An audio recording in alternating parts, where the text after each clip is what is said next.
So Dan, give us your final GM tip.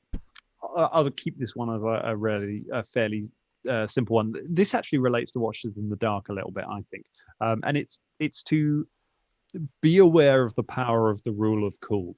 So the rule of cool in role-playing games is something we wouldn't do on this because it's a fairly obvious gaming tip. It's just like if something is cool, then it overrides the rules. Then you allow it, and that's fine, and it is a good thing to use. But it's to be aware of the impact that that can have on the world and the impact it can have on the social contract that you have with your players, because you have to remember that we are not free form telling a story. If we were doing that, we'd be using a very rules light gaming system, or we would just be sitting around doing an improv storytelling session.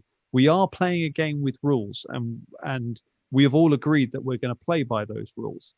The rule of cool is fun for certain moments where we're like, okay, that was a great thing. It doesn't totally matter if that skill doesn't work like that, but that explosion's great, and we're going to let it happen in the show. And we use it more than I would use it in a social game, I think, in the actual Danger Club, because we're trying to create dramatic moments. We're trying to create big visual things.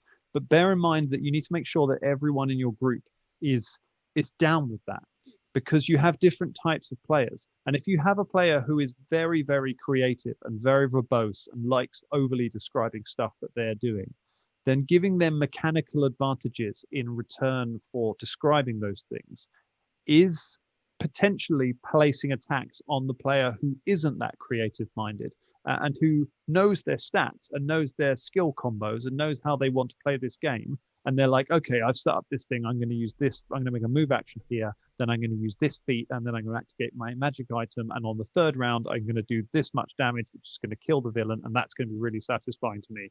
And then the other person is like, oh, I jump on a skateboard and do a triple ollie off the lamppost and throw it in his face. Can I make an athletics check to knock him off the cliff? And you're like, yeah, you're fine. You knock him off the cliff, he's dead. You have defeated the boss. That's cool for you and for the person who did it. It's not necessarily cool for everyone at the table. So be aware when you're employing that skill. I think it is a wonderful rule. I think it's a wonderful thing to do. It creates great narrative. But make sure that it is narrative that everyone around the table is comfortable with and wants to be a part of your world.